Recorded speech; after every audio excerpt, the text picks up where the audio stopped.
todos, todas, todos. Queria agradecer especialmente nessa edição, eu acho que é uma coisa que tem me tocado bastante, a disponibilidade de tempo das pessoas, porque ninguém mais se disponibiliza a questões que envolvem tempo, e a gente está aqui envolvendo o nosso tempo nesse encontro, né? E agradecer ao CDC Vento Leste por nos receber, Dolores Boca Aberta, e dizer que essa parceria é uma delícia para a gente se conhecer, é o objetivo também do projeto, que tem o título Comunidade. Então, a gente está pensando sobre essa palavra, trouxe muitas questões para a gente esses meses, né? Todos, as transformações também possíveis dela. Então, muito obrigado. Assim, para a gente é bem importante e enriquecedor para a pesquisa, inclusive essas conversas, para nossa própria pesquisa. Então, muito obrigado a todos. E aí, queria agradecer também, dizer que a curadoria, nessa edição, a gente faz esse evento, é comemoração, esse projeto está contemplado pelo Fomento à Dança, é comemoração de 15 anos da companhia, mais 10 anos desse evento, pelos quais já passaram muitos artistas, muitos provocadores, muitos DJs. Então, para mim, especificamente, é um trabalho bastante prazeroso.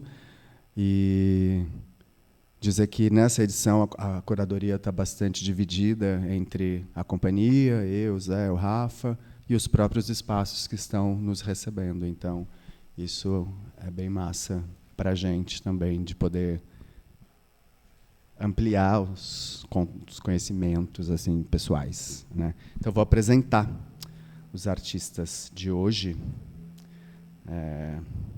A gente começa com uma fala, uma provocação da Silviane Guilherme, que tem o título Corpo Telúrico Dançante, da desterritorialização do corpo e da dança até o MST. Vou ler tudo. Silviane Guilhermina é artista, educadora, pesquisadora da dança e produtora cultural. Doutoranda em Educação pela UFPR, mestra em Desenvolvimento Territorial na América Latina e Caribe, Unesp, licenciada e bacharel em Dança, FAP, Unespar, atualmente é bailarina da Descompanhia de Dança em Curitiba e integrante do Coletivo Nacional de Cultura do MST.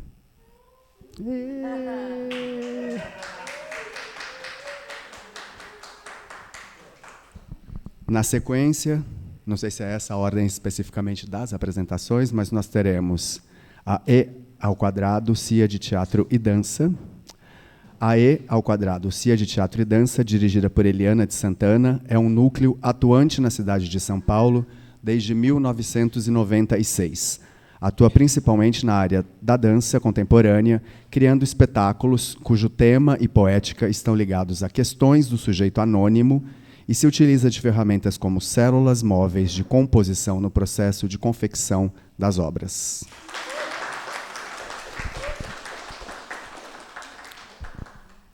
Na sequência, a gente tem o trabalho Corpo Barraco, do artista Douglas Jesus. Douglas Jesus é artista, pesquisador e educador de dança. Artivista negro da periferia da cidade de São Paulo, fundou e dirige o grupo Fragmento Urbano de Dança desde 2009, onde desenvolve e aprofunda suas investigações em dança.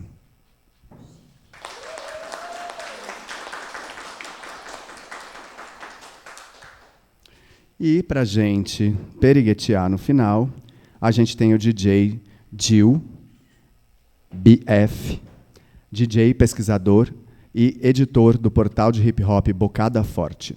Como DJ, não se limita apenas às músicas e estilos ligados à cultura hip-hop, seu set é eclético e passeia pelo samba, MPB, rock, rap, reggae, raga, funk soul, etc.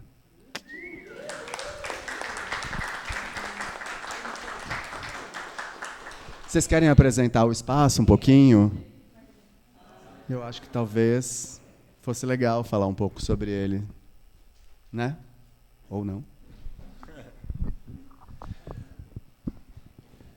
Muito bem-vindes, camaradas. Esse aqui é o CDC Vento Leste, é uma ocupação cultural que tem mais de 20 anos, mais de duas décadas aqui. Era um terreno abandonado, ligado à Secretaria de Esportes. Era biqueira e espaço de desova de carros, aquelas coisas, né? Quando a gente chegou, por ocasião da eleição da Marta Suplicy, então foi um governo do PT na administração pública da cidade, a gente resolveu tentar partilhar esse espaço com outras organizações aqui do território da comunidade.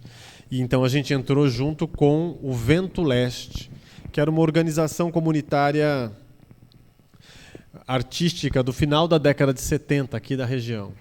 Por exemplo, o show do Itamar Assunção com Arrigo Barnabé já veio para essas regiões aqui. Clara Crocodilo para cá, pré-estreia do Homem que Virou Suco, tudo nessa região aqui, né?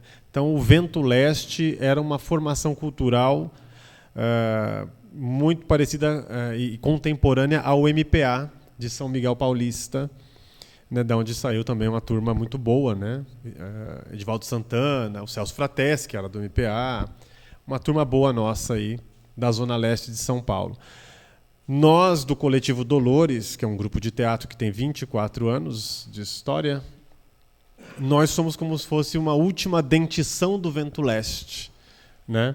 A gente chegou a ver algumas organizações comunitárias artísticas do Vento Leste antigo, temos contato com alguns dos integrantes até hoje e desenvolvemos, então, a tentativa de uma construção e formulação artística a partir do território.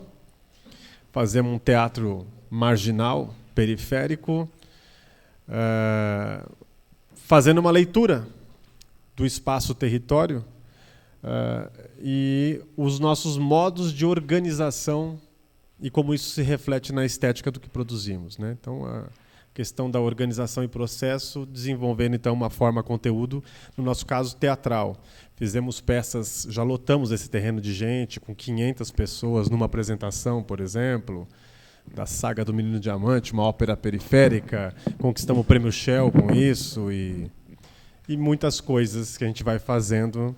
E esse pequeno teatro aqui, que é uma sala de ensaio, nós estamos organizando para que a gente chama de um pequeno teatro vermelho, né? Uma perspectiva e uma conexão evidente a uma perspectiva revolucionária classista de esquerda. E temos o projeto de construir um teatro aqui na Quadra Velha, um teatro de containers. Essa seria a nova etapa das loucuras que a gente vem desenvolvendo. Aqui atrás, aqui a gente não falou para vocês, acho que vocês viram, né? Temos o que nós chamamos de um teatro de arena com árvores, uma arena arbórea, na beirada do barranco. Já fizemos peças de teatro lá, encontros festivos e ritualísticos. Alguma coisa mais, Cris? Já recebemos aqui o banquetaço, uma feira do Movimento Sem Terra. Então a gente faz grandes ações daqui, né? Servimos por ocasião do banquetaço 800 refeições gratuitas aqui para a comunidade. Passou por aqui algo em torno de 1.500 pessoas, né? Um dia de muita festa com os nossos parça, tipo Palombar da cidade de Tiradentes, o Pombas Urbanas, Mamulengo da Folia, e aí vai, né? Grupos de teatro da cidade de São Paulo, de dança. Então, é um espaço de efervescência e de uma administração comunitária coletiva, o que é muito difícil de pensar isso, porque a gente, às vezes, idealiza, né? O que nós temos é um apanhado de representações, por exemplo, da comunidade paraguaia que joga futebol, da comunidade boliviana que joga futebol, do basquete, de 3 grupos de teatro que habitam aqui, do jiu-jitsu, capoeira, né, e yoga. Pois é, então é essa tentativa de animação do espaço.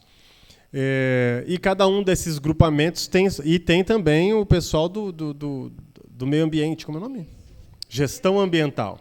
Então, assim, ligado ao Fórum Popular da Natureza e tal. Então, esses grupos têm suas agendas e trazem pessoas conforme os seus interesses. Nós estamos hoje em uma das agendas desse espaço comunitário, marginal, Bom, vou me limitar a isso que está gravando, né, no YouTube. Então é com você agora. Então vamos lá. Boa noite, companheirada. Meu nome é Silviane e quero agradecer por estar aqui nesse espaço, mas iniciar não é uma justificativa, mas é compartilhando que falar não é meu forte. Como um efeito, um atravessamento histórico, eu não fui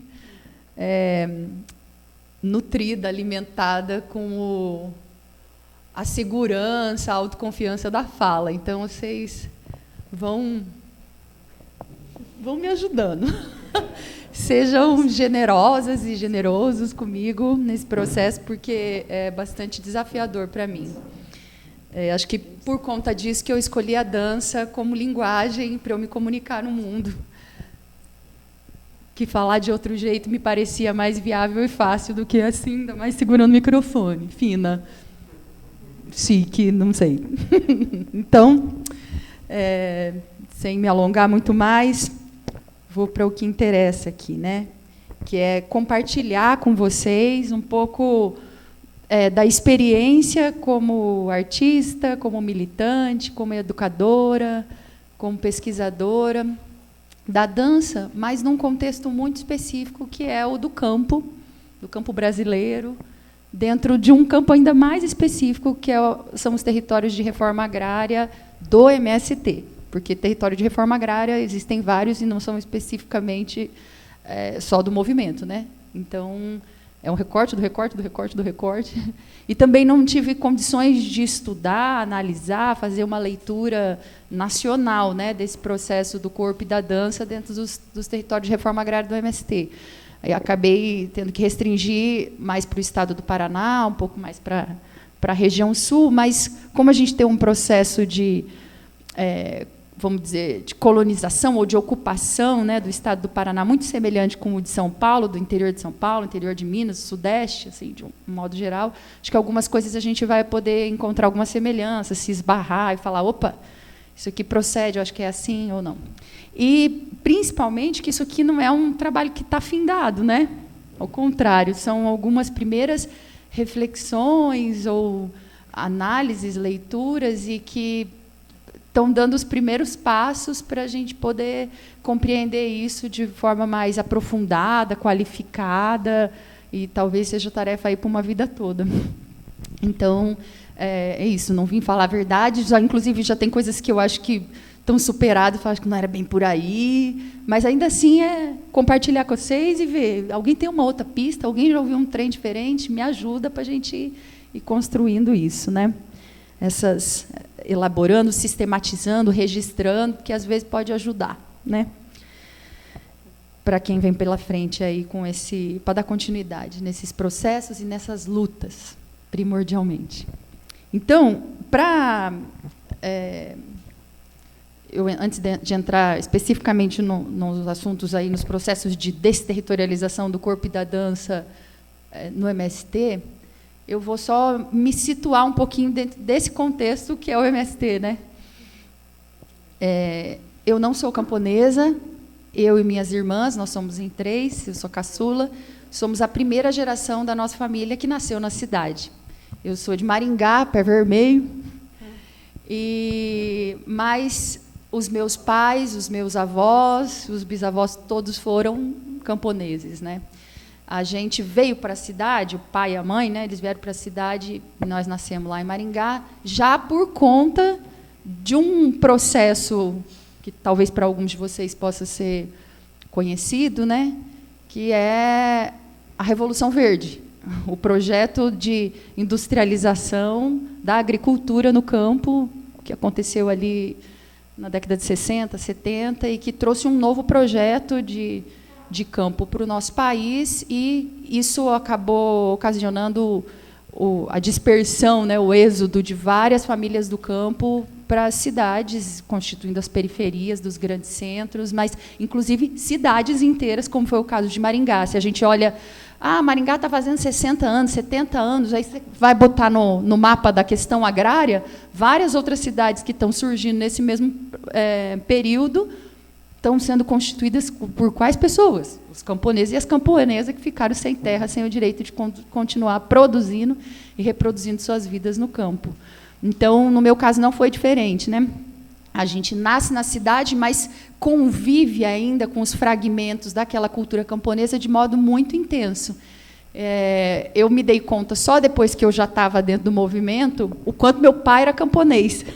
Porque alguns indícios, assim, eu falei, rapaz, meu pai fazia isso e eu não sabia por quê. Porque ele era um camponesão que estava na cidade. Cortava um melão, ele tirava toda a semente, abria, lavava, botava nos papelzinhos, colocava para secar. Porque semente é para plantar, para fazer mais mamão, para ter mais mamoeiro. Abriu o abacate, estava lá, separando, e isso era com tudo, com a manga, com a goiaba, o bichinho ficava, rapaz, mas ele tem apego com essas coisas, né? Fica tirando as sementinhas das frutas, e aquilo depois, ele era caminhoneiro, que daí essa foi a saída, né? Muitos desses camponeses e camponesas, quando vieram para a cidade, no caso dos homens, e na família do meu pai isso foi unânime, os 10 filhos foram ser caminhoneiros, porque daí, como tinha que espraiar para o interior os monocultivos, tinha que derrubar o mato. Derruba o mato, que o mato é mata, né? Mata Atlântica, no nosso caso ali. E derruba o mato, e quem leva? Faz o que com a madeira?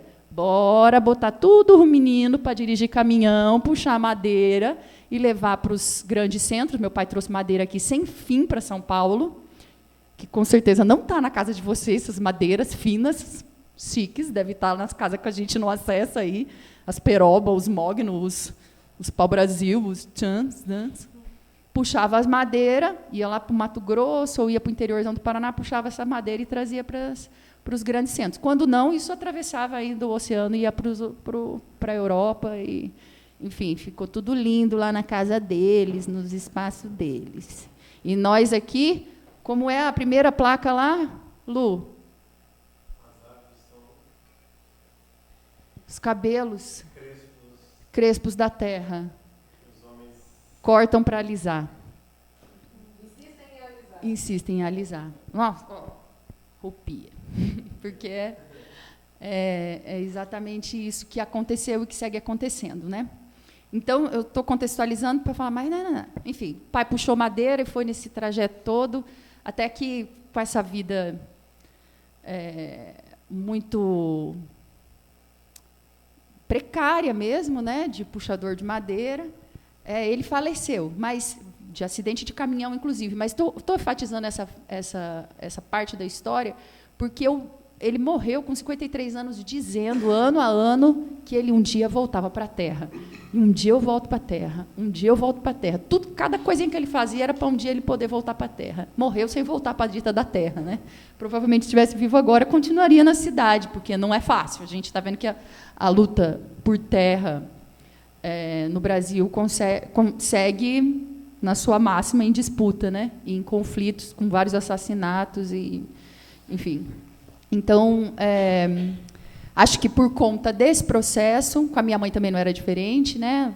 Uma relação muito forte com o campo, com a cultura camponesa, e com cuidado com o nosso quintal, com o jardim, com as ervas, com as flores, com as plantas, com os animais. Aquilo foi conformando esse gosto e essa identificação com a terra e com a cultura camponesa. Já ali pelos 10, 11 anos, eu já tinha um ímpeto com a arte, com as diversas linguagens, mas conhecia a dança. E, contrariando aquilo que havia sido destinado para os filhos e filhas da classe trabalhadora, eu quis fazer balé. Aí foi uma função na família, porque como é que paga balé para essa menina, um caminhoneiro, a outra dona de casa, costureira, vai pagar como balé? Depois teve uma reunião da família, as irmãs abriram mão de umas coisas e vai fazer balé. Pronto. Então, a partir disso, eu não fiquei só na dança clássica, ela me restringia. Eu experimentei dança moderna, contemporânea, e foi dança de rua, e capoeira, dança flamenca, e negócio, não parei nunca mais de experimentar o meu corpo e as possibilidades de comunicação dele, né? De expressão e de sensação e de vida, né, que há nele. E, por conta disso, já fui para a universidade, não tinha um ambiente político favorável na minha família e no entorno, mas no curso de Educação Física, que foi o que eu fui fazer, que tinha mais relação com corpo, dança, movimento, no interior lá, isso no fim da década de 90, para minha surpresa, a minha formação política crítica se deu toda na Educação Física. E foi, inclusive, no curso de Educação Física que eu conheci o MST. Eu lá, jovenzita, uma professora olhou e falou, acho que essa menina deve ter uma certa disposição, vou ver se ela não vai. Fia, vai ter uns sem terra aqui que estão fazendo o primeiro curso, depois eu descobri que era a primeira turma de alfabetização de jovens e adultos do Pronera, que estava acontecendo no Paraná, lá no Pontal do Tigre, que é região bem nas pontas, quase chegando lá para o Paraguai, já lá.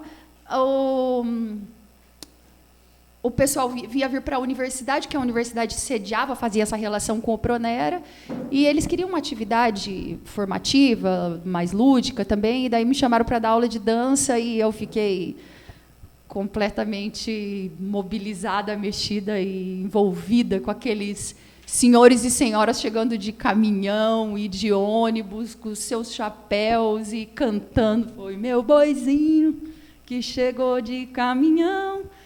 E assim foi aquela boniteza que só depois disso eu falei, eu não sei quem são, não sei bem o que querem, mas eu vou estar com eles. Continuei nessa peleia por 11 anos tentando me aproximar do movimento, mas eles diziam, você não é agrônoma mesmo? Eu falava, não, eu sou professor de dança, educação física, posso dar aula até de vôlei. Eu sou meio ruinzinha, mas eu vou dar vôlei para vocês não querem vôlei? Não, moça, a gente precisa de agrônomo, ou então qualquer outra coisa. Eu, ai, miséria. E assim foi, mas vai que um dia vocês precisam, anota meu número. Aí, mas eu encardida, né? Pé vermelho é encardido, que nós fica vermelho, tudo agarrado, que não esfrega o pé, não limpa, né? Eu encardida, eu ia atrás para a marcha, ia atrás para fórum social, ia comer junto, ia até onde tinha sem terra, eu estava junto. Nossa, a moça de novo aqui, deu. Aí, até que um abençoado chamado Augusto Boal fez uma parceria com o MST e falou, bora formar esse sem terra tudo com o Teatro do Oprimido. Aí deu a tarefa para os meninos e para as meninas, falou, vocês voltam para os territórios de vocês e lá vocês formam os grupos de vocês. Aí vieram pessoas para o Paraná, né? Aí chegou um grupo específico de mulheres, só de mulheres, então era um teatro das oprimidas, se juntaram em um dos assentamentos e falaram, nós vamos fazer, então, o grupo aqui. Aí estão lá, experimenta, cria texto, tenta fazer os negócios. Ai, mas nós estamos muito dura, né? Ninguém conhece ninguém da expressão corporal para dar uma aula para nós. Aí, gente, não é que tem uma menina que está 10 anos atrás. Vamos ver se o papelzinho dela está aqui. O miséria ligou para mim, alô? Aqui assim, deu, gente, só se for agora. No outro fim de semana, estava eu no assentamento, fui de busão e pronto, dei minha aula, sábado e domingo, e depois no outro mês de novo, e de novo. Agora eu não falei para vocês que eu era encardida, agora eu vou esfregar, eu não saio. Nisso faz 13 anos, estou entrando no 14º. E aí eu fui depois dessa aula, os grupos de teatro nem renderam mais tanto, depois de um tempo acabou, mas o MST teve que me aguentar, porque eu não saí mais de perto. Então, foi nisso. Eu fiquei uns 3, 4 anos indo para os territórios, fazendo essa contribuição como educadora de expressão corporal. E daí, no fim desse processo, ele falou, você não quer contribuir organicamente? Eu falei, gente... Pedi demissão na escolinha que eu dava aula e, mochila nas costas. Nessas alturas, eu parei de dançar. Olha que paradoxo.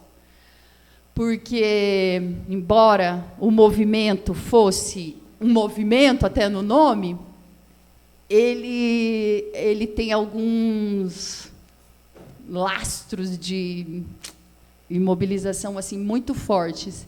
E foi depois que eu entrei para o movimento que eu parei de me mover, artisticamente, né? Assim, cenicamente, inclusive.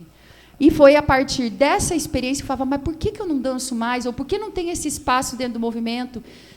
Combinado a isso tudo, agora eu já vou entrar mais para a história do movimento, não vou me aprofundar, porque vocês podem ir atrás de outros registros, coisas que estão produzidas aí que vão falar com mais qualidade e trazer marcos mais significativos, mas O movimento, desde a sua fundação, teve as linguagens artísticas, a cultura, presente na sua forma de organização, nas suas atividades, no seu cotidiano de resistência nos territórios, mas ainda não era uma atividade deliberadamente como estratégica politicamente dentro do movimento. Só depois, no fim da década de 90, então quase com 20 anos, com 20 não, uns 15, 16 anos, é que o movimento estabelece, olha, a gente vai ter agora também dentro do movimento uma frente específica para o debate da cultura. Então, mas isso é só no fim da década de 90, começo dos anos 2000. Boa noite. Boa noite. Tudo bom? Então tá bom. Estou aqui trocando uma prosa com o povo. Imagina! Tá, que bom que você chegou, vai contribuir. Pronto, então, daí nesse processo que surge o setor de cultura, e aí reflexões mais qualificadas vão acontecendo em torno de qual é o papel da arte, qual é o papel da cultura, qual é a cultura camponesa, qual é a cultura sem terra, qual é a cultura de outros países que tiveram processos revolucionários mais experimentados, o que a gente pode beber disso, o que isso... Enfim, qual é a nossa pegada, o que é cultura para nós, né? Dentro do MST.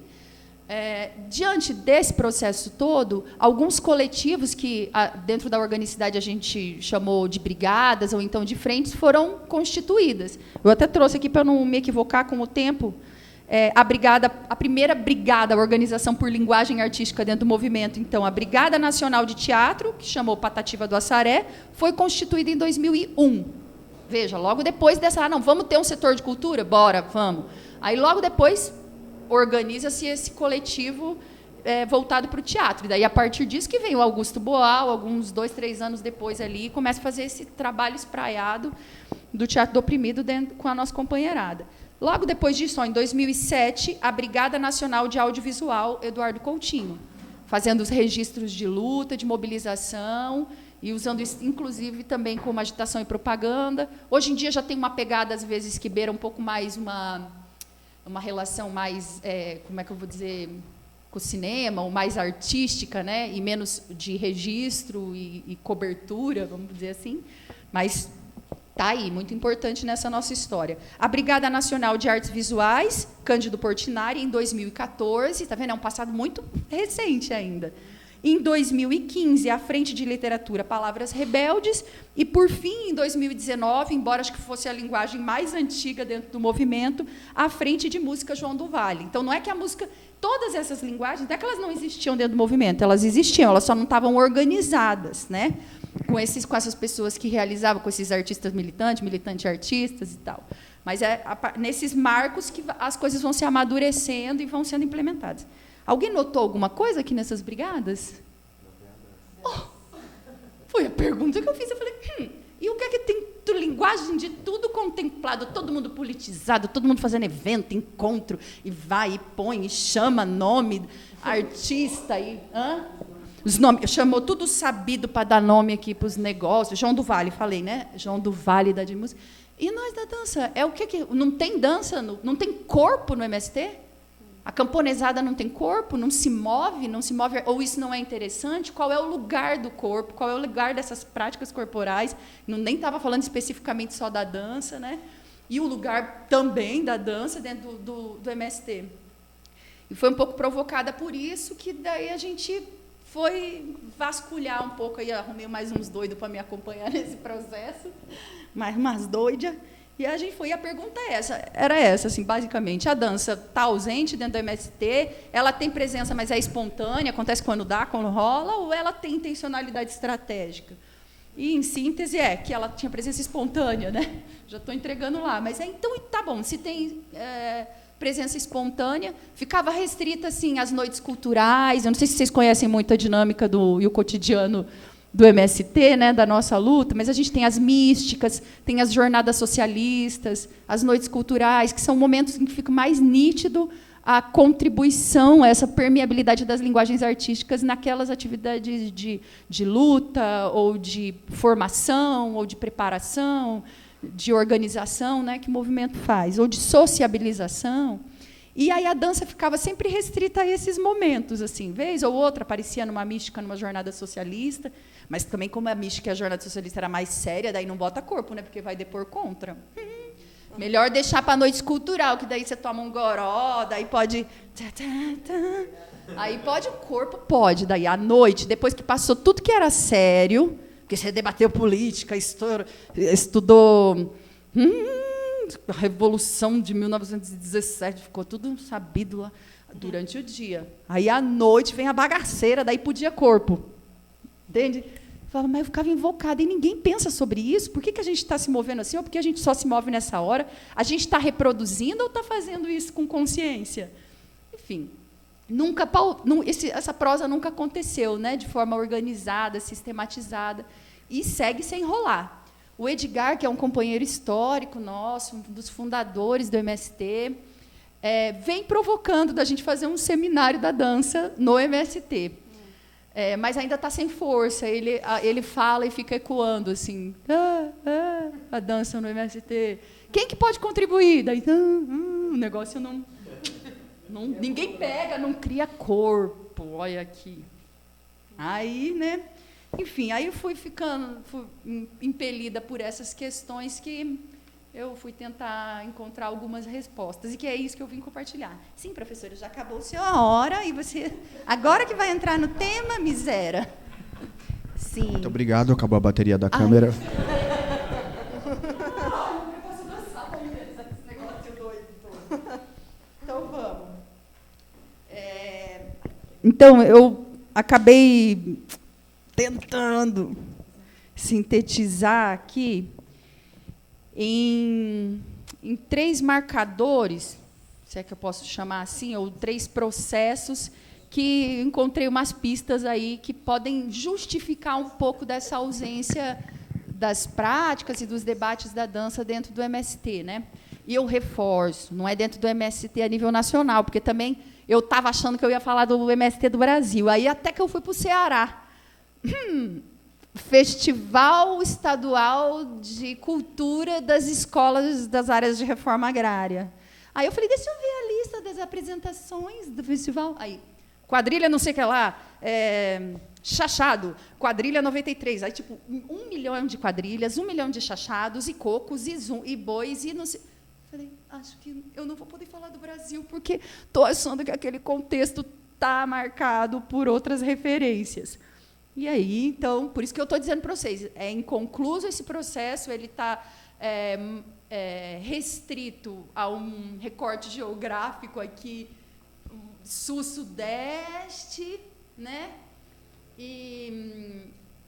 Mas eu acho que tem outra... Mas eles reverberam também em outras regiões, e não está de tudo perdido, porque também a gente sabe que o movimento começa na região sul, e, por conta disso, ele influencia até hoje muito o andamento de toda a organização, né?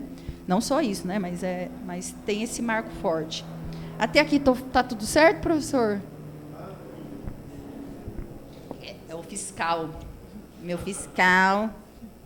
Então, vamos lá. Vai pensar o quê?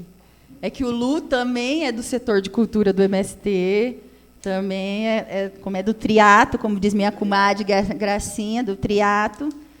E, então, a gente está aqui vendo se não estou falando bobagem, mas você me corrige. Pronto. E aí, para poder entender um pouco desse processo, eu encontrei uma autora, o livro ficou lá na outra bolsa agora, O Caliban e a Bruxa. Como? Precisa não. Vocês leram? Menina, gente, vocês têm que ler. O Caliban e a Bruxa. Eu não sei falar. Não. Sim, tem a ver isso, a referência do nome. Sim, do Caliban, do Shakespeare. Exato. É tipo um arquétipo, né? O arquétipo do Caliban e da bruxa, daí eles juntam, que são 2 figuras estereotipadas, típicas do campesinato europeu, entendeu? Daí vai contar um pouco desses processos de... o subtítulo é Corpo, Mulheres e Acumulação Primitiva do Capital. Pronto. Então, usa esses dois arquétipos aí, bem típicos do campesinato, para falar desses processos do capitalismo sobre as mulheres, sobre os corpos, não só das mulheres, mas primordialmente sobre os delas, mas especialmente do campesinato mesmo.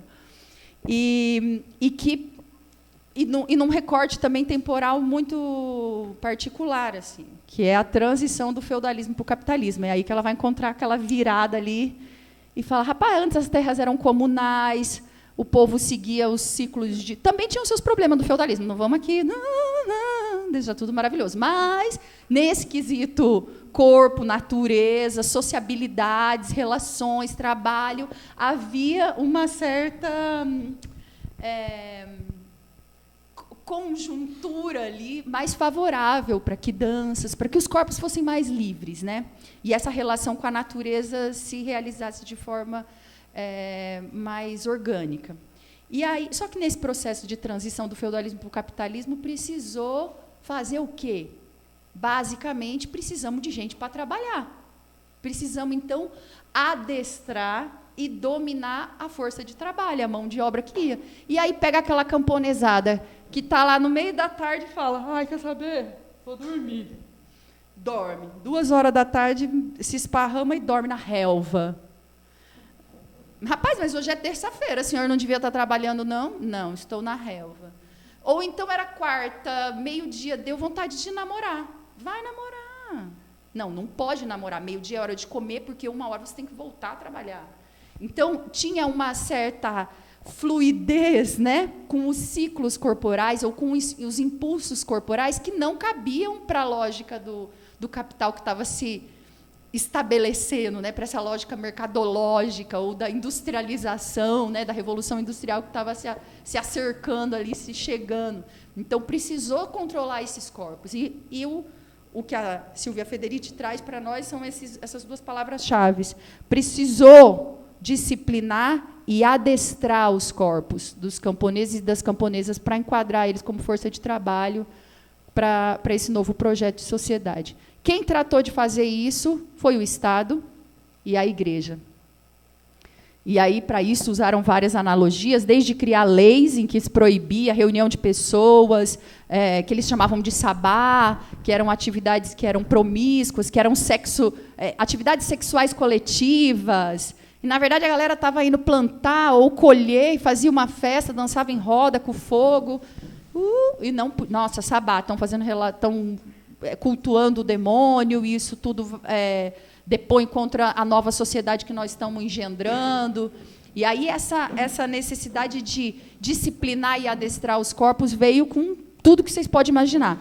Um exemplo bastante forte, emblemático, que a gente até hoje rememora, é da caça às bruxas, né?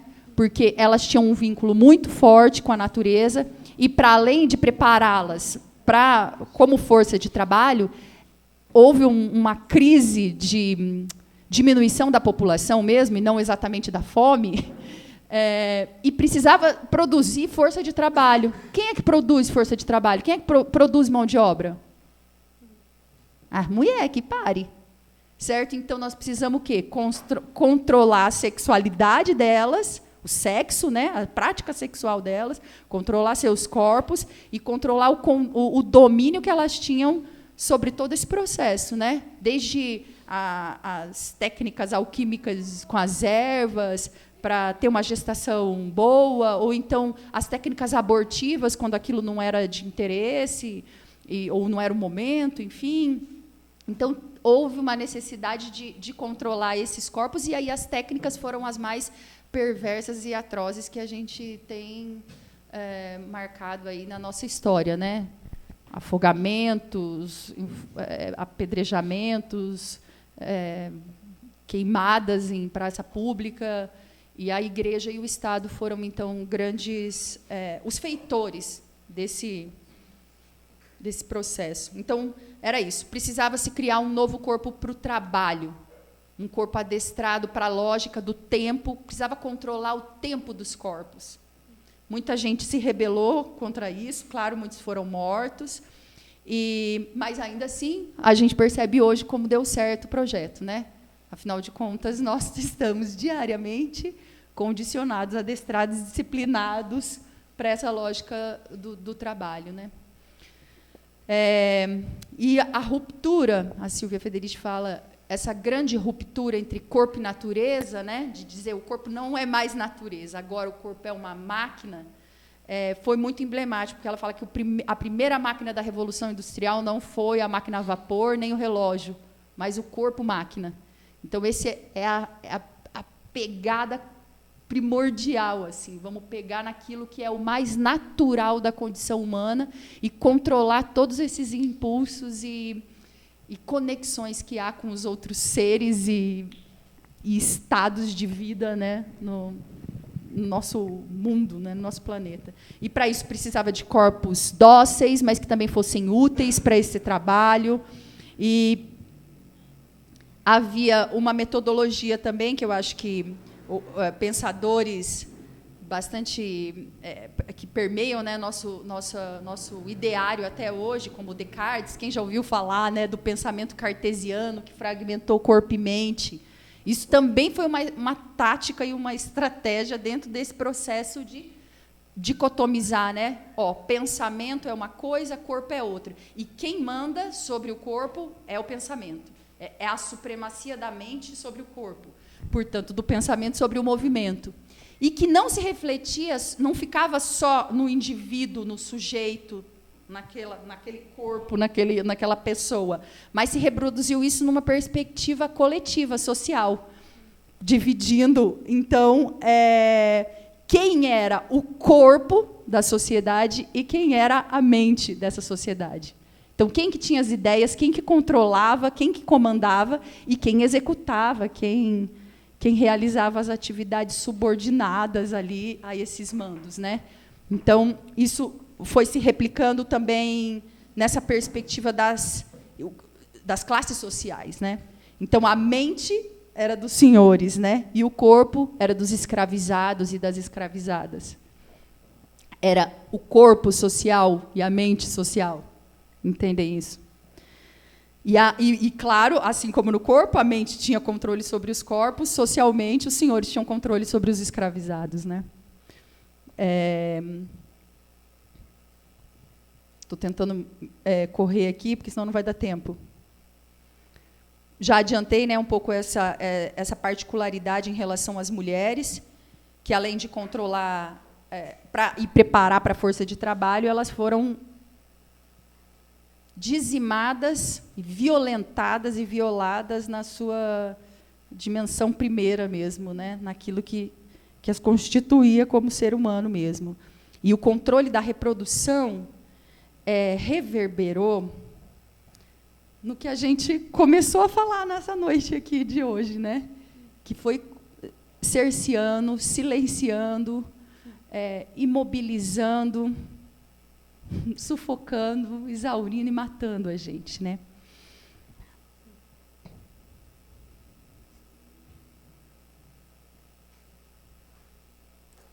Certo. E estou indo para a dança. Dito até aí, o que é que acontece com as práticas corporais, né? Para controlar esses corpos para o trabalho, tinham que controlar as práticas corporais também. E essas práticas corporais, embora os trabalhos fossem braçais, as práticas corporais que não fossem produtivas para aquela lógica, elas não podiam ser executadas também. Você tinha que restringir o acesso a isso. Porque essas práticas não produtivas, elas humanizavam, e mais, elas sociabilizavam. E sociabilizar naquele período de virada de implementação de um outro projeto era muito arriscoso. Então, é melhor a gente não deixar as pessoas se juntar e tampouco permitir que elas se humanizem. E vai que ela se reconecta, corpo, mente, espírito, natureza, vida, gente, luta, faz, festa, sexo, amor, preguiça, sono. Não. Então, melhor vamos acabar com tudo isso, vamos fragmentar corpo, mente, preto e branco, pobre e rico, vamos cindir, até o ponto da gente ficar tão fragmentado que você consegue ser controlado ou controlada e vai executando a sua tarefa alienadamente, né? Outro processo muito importante que tem a ver com esse controle dos corpos foi controlar também a natureza ou controlar as terras comunais Então, aquelas terras que eram coletivas, tanto para coleta, mas também para o plantio, para a criação dos animais, elas foram cercadas, privatizadas, portanto, né? Deu-se os títulos, e aquelas convivências todas que eram comuns foram reduzidas ao contexto familiar, às casas e ao mundo privado, né?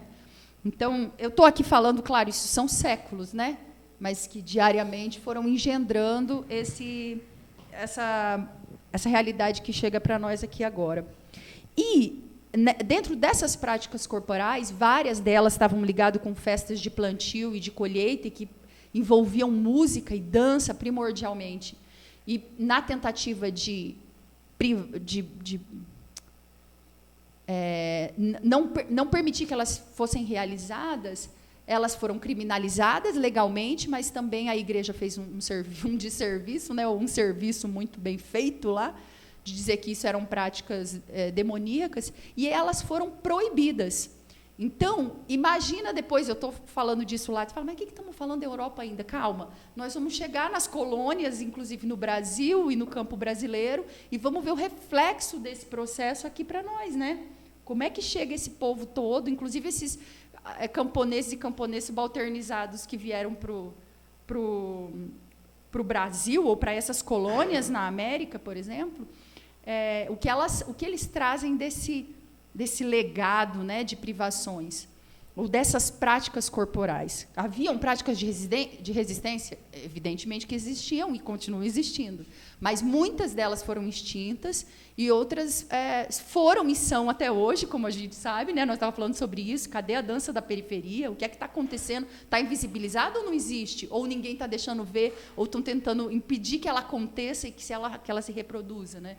Então, o processo de lá continua imperando até hoje aqui para nós. Então, essas atividades foram contundentemente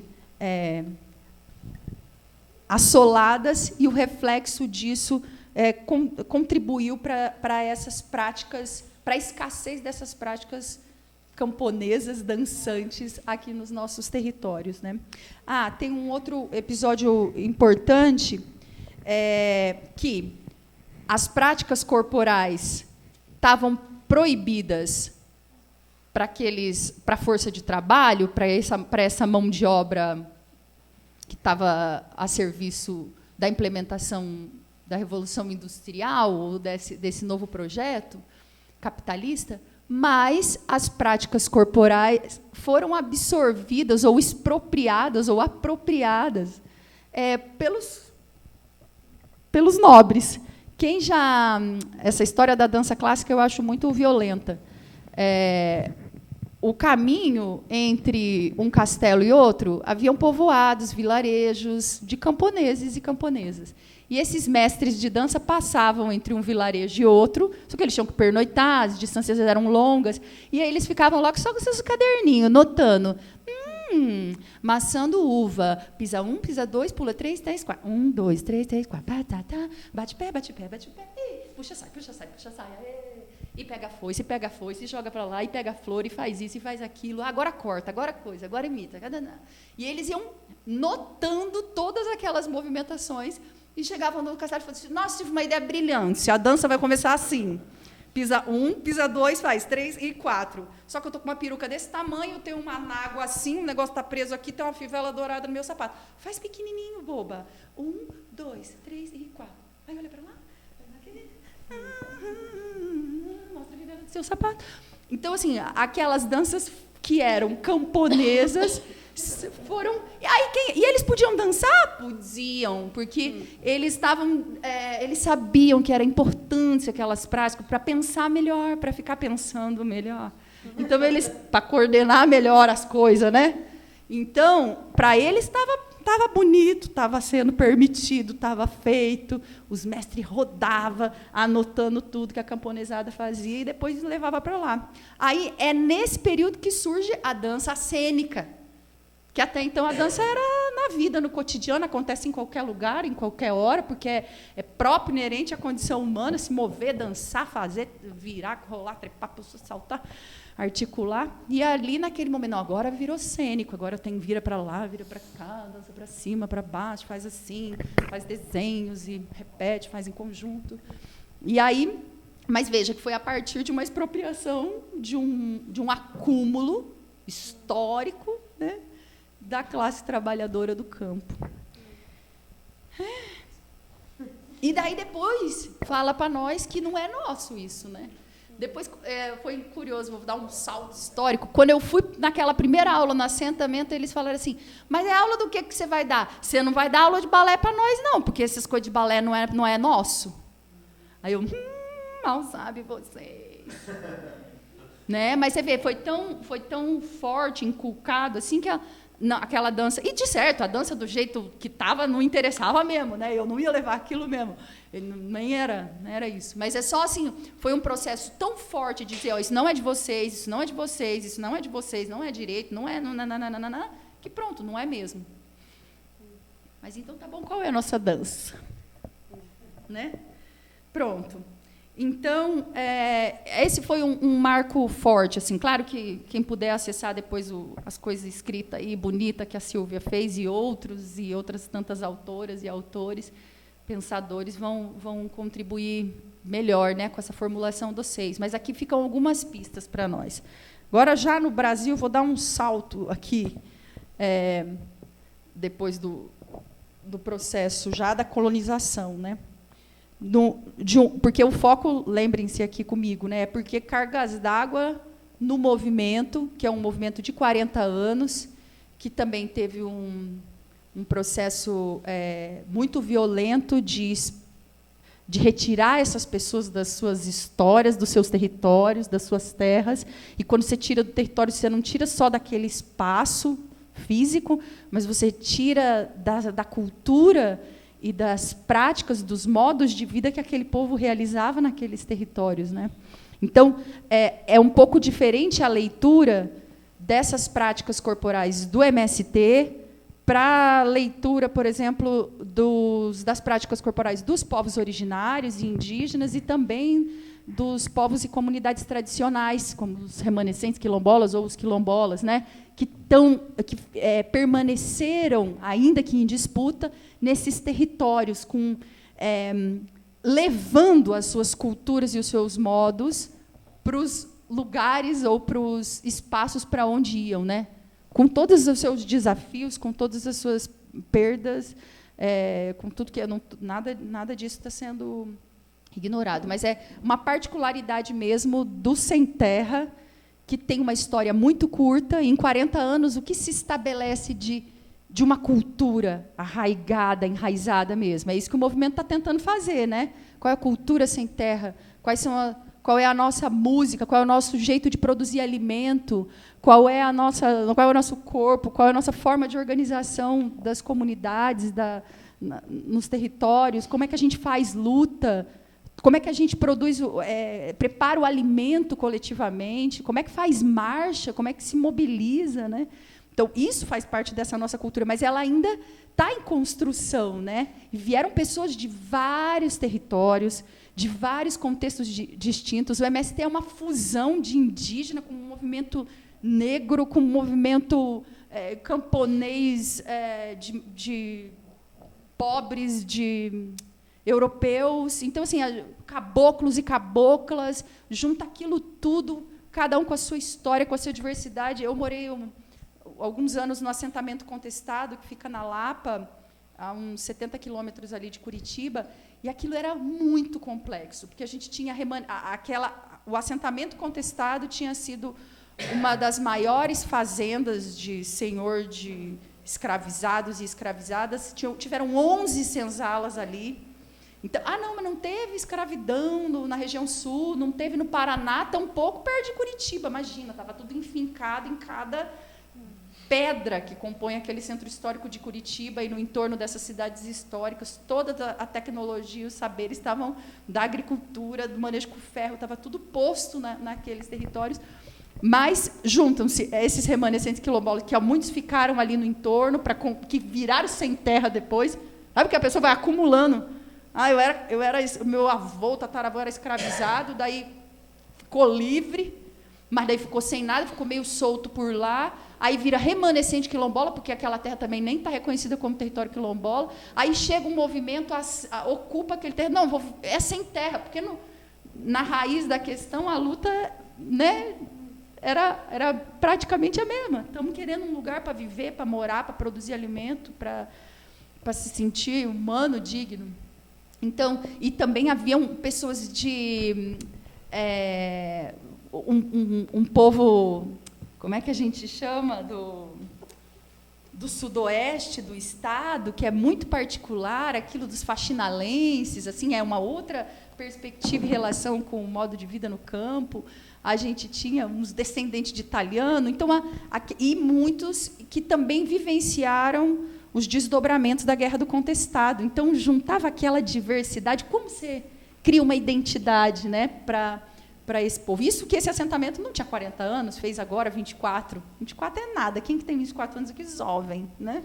Então, tá ainda se constituindo, se forjando, né? Então, só para complexificando ainda mais a nossa leitura. Bom, voltando então aqui para o Brasil, depois desse processo todo que a gente já conhece, né,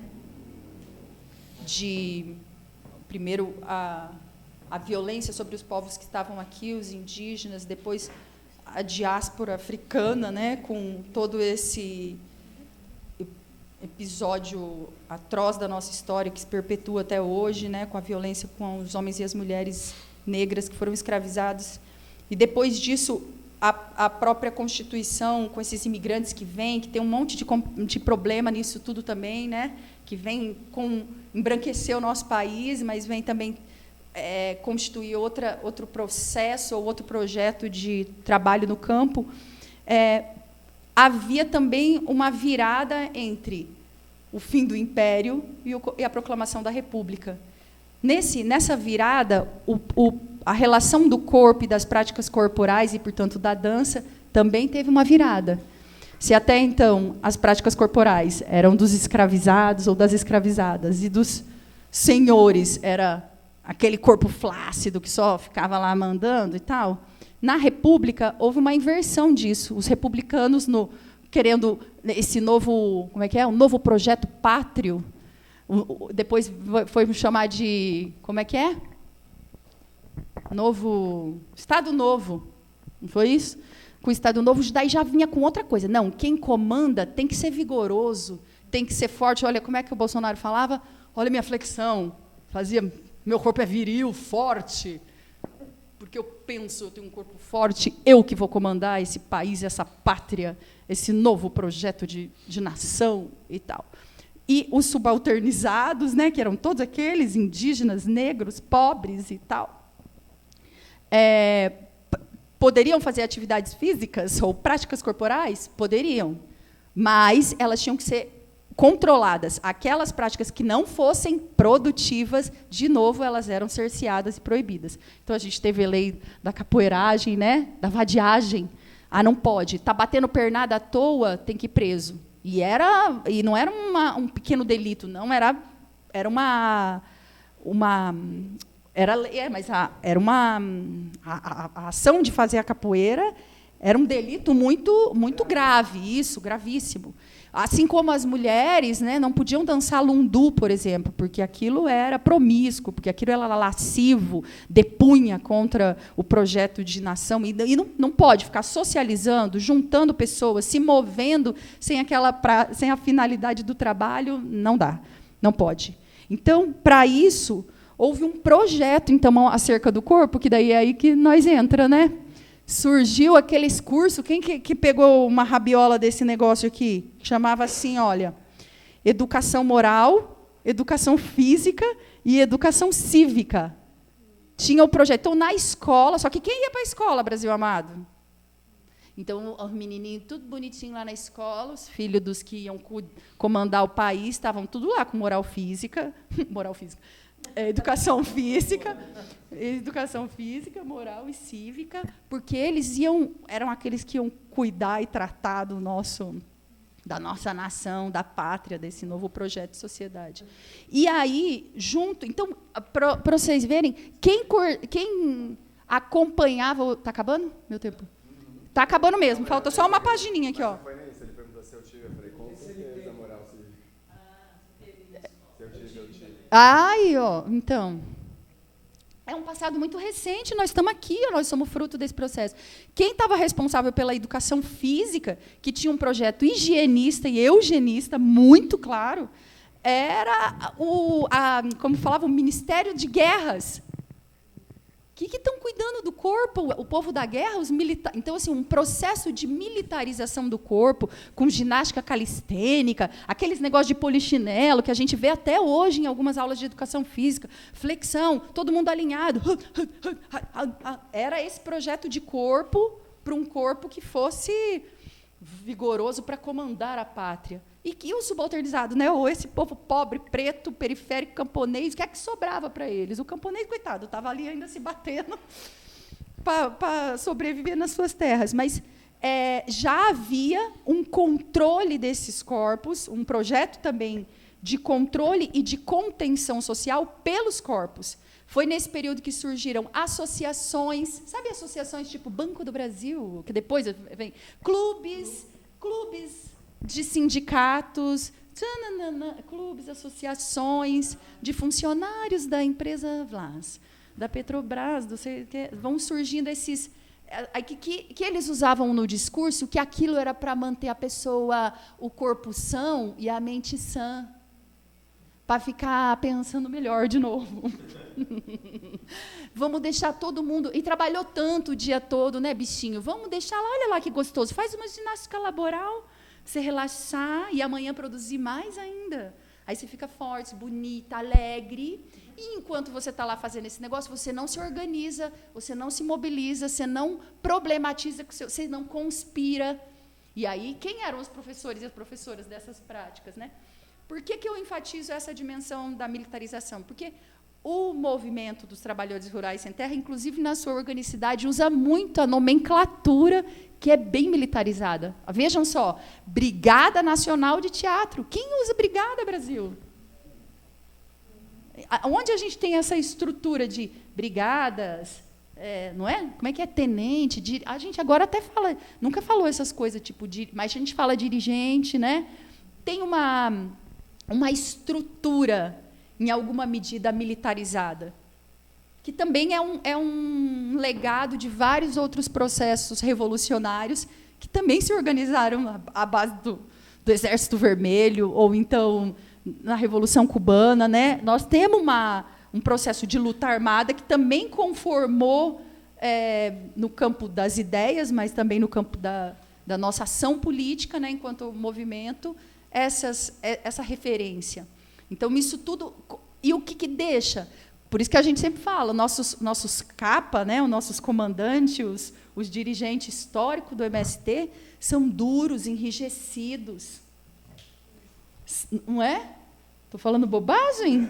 Ou você está te passando aí? Ou você está se mobilizando para ver, eu não sou desses. Ó, o YouTube. Que louca, né? Não sou desses. É que nós não conta, porque nós estamos na cultura, nós somos doidos. Pronto.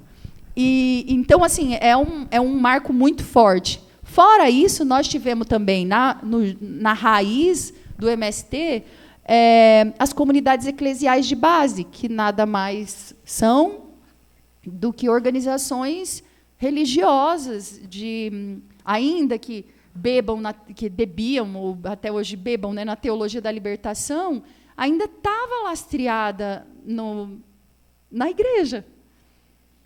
Então, o corpo, naquele corpo fragmentado, né, entre mente e corpo, ainda tinha essa fragmentação da alma. E aí a alma não pode ficar num corpo. E mesmo porque, quando a gente morre, o corpo não é nada. O que ressuscita é a alma, né? Então, assim, o lugar de Deus, da elevação, da relação com o divino, está em outro lugar que não é na materialidade do corpo com a terra, do corpo com a água, do corpo com a montanha, com a floresta, com os bichos, com a mata, com o vento, né? Não, está lá no paraíso que está lá, separado desse corpo, desse pensamento, dessa alma. Então, todos esses são resquícios que foram importantes para a conformação do MST, né? Mas também deixaram aspectos que foram minando a possibilidade de construção ou de manutenção de práticas corporais e de danças com mais intencionalidade dentro do MST. Para eu finalizar, só falta mais um trechito aqui. Daí, já num passado bem mais recente, aí a gente está falando década de 60, 70, com esse projeto de mecanização do campo, né, ou então a Revolução Verde, que a gente que vai dar nome depois o processo todo, né, para o que hoje a gente chama de agronegócio. Teve também uma marca muito forte em relação aos corpos, que, como o projeto era mecanizar, além de todo o outro pacote, né, que vem com as sementes transgênicas, com os pesticidas, mas também os fertilizantes e assim vai, havia você tinha que combater aquele projeto anterior. E aquele projeto anterior era do corpo em relação à natureza, né, em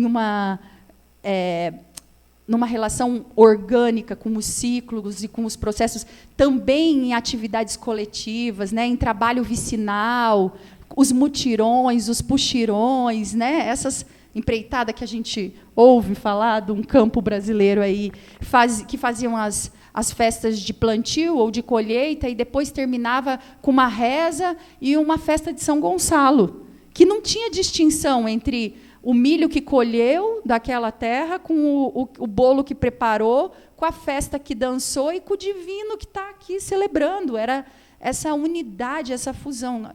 Isso era típico do atraso. Mapeou isso naquele povo camponês, que tu está atrasado, você não está aderindo ao projeto de modernização. Então, isso tinha a ver com as práticas, né? Claro, com as práticas de agricultura mesmo, que vinha um outro pacote, com outras referências, com outros modelos, mas também tinha uma cobrança muito particular dos corpos. E os corpos, nos espaços de socialização, as danças camponesas eram essas, São Gonçalo, Catira, estou falando mais aqui para nós, né? Tinha congadas também, né? No sul, aqui no Paraná, tinha a congada da Lapa, várias outras manifestações dessas, mas que eram feitas no coletivo. Elas vão, quando não extintas, elas vão se esvaindo e dão espaço para um outro modelo que é mais modernizado de sociabilidade de corpo, que são os bailes de dois, que daí tem mais a ver com o modelo country norte-americano. E aí vem aquele que daí tem outro sapato, que tem outra calça, que tem outro chapéu, que não é mais o de palha, tem toda uma indumentária, outra música com outros instrumentos, um outro jeito de dançar. E o que é primordial? O trabalho em si era outro. O camponesão que se deslocava de um lugar para o outro ali dentro da sua terra, da sua casa até a casa do vizinho, para ajudar no puxirão, ele ia arrastando a botina dele, choveu hoje. Ele ia arrastando a botina, aquilo ia juntando lama, vai juntando, o pé fica pesado, o meu corpo eu vou arrastando aquele negócio, eu já tenho uma vagareza, porque eu não sou obrigada. Para que eu vou correr? Estou aqui, ó, tá, já eu chego ali, já vou te ajudar, vamos pegar, vamos parar, agora a gente fuma um paeiro, vamos... Tem uma outra dinâmica. Isso conformava os corpos e o modo de mover de um outro jeito. Agora, se você suprime essa diversidade de movimentos corporais para coleta, para diversidade de cultivos e plantios, né? Porque se eu coleto aqui em cima, depois eu abaixo, agora eu agacho, agora eu faço assim, agora eu peneiro, agora isso vai dando um repertório de movimento que era típico de um corpo atrasado, porque o corpo moderno e bom era o corpo que operava máquinas e que tinha a sua individualidade valorizada. Então, aquelas danças coletivas não procediam mais, e quem estava acompanhando o seu tempo era aquele corpo que No máximo dançava com o outro, mas a partir da sua... Então o bagulho é mais ereto, o bagulho é mais cortante, cheio de aresta, igual uma máquina. Concorda comigo? Com as colheitadeiras, com as plantadeiras, hoje com os drones, com os negócios, com os aviãozinhos, que tchananã, não é? Não tem uns clipes até hoje que a gente vê assim, uns absurdos, dentro de um tanque de guerra, com uma colheitadeira, bota umas luzes, um paredão batendo, o povo dançando, tchá, tchá, tchá. Tipo, você fala, gente, que coisa exótica isso, né? Para pegar leve com o processo. Então, cria-se uma... Nesse processo que a gente... E esses negócios não se dão assim isoladamente, está sempre combinado com outras dimensões. Nesse processo que surgem figuras como Jeca Tatu, né, na literatura, o Mazzaropi na TV, falando, olha como é preguiçoso, olha como é burro, olha como é atrasado, como é feio. Não era aquela imagem deturpada? Você ficava envergonhado de parecer com aquilo. Então, aquelas figuras eram típicos da cultureza do atraso. E agora, já que a gente vinha num processo de modernização do campo, vamos negar todo esse... Então, os próprios camponeses e camponesas se sentiam desconfortáveis em botar sua corporalidade. Então, cada vez foram ficando mais tímidos, até o ponto da gente falar, eu sou caipira, eu sou tímida, nem faço nada, fico só no canto. Não era, a camponesada não era assim, se tornou assim, né? Depois de tanta ofensiva e de ter os seus modos de vida tão violentados e recriminados. Então, eu não vou mais me alongar muito nisso. Foi um pouco dessas reflexões que foram contribuindo ou corroborando para a gente entender um pouco, até aqui, o que pode ter contribuído, né? Nesse caso não é bem uma contribuição no aspecto positivo, mas de desterritorializar o corpo, porque território pressupõe que tem disputa de poder, e o corpo é o primeiro território de disputa, né? Em qualquer grupo social que a gente tiver. Então, é um projeto de desterritorialização do corpo, de desterritorialidade das suas práticas corporais, nesse caso, das suas danças, e que, até agora, o movimento não conseguiu lastrear e dar uma resposta a contento, para dizer qual é a dança, ou quais são as danças sem terra.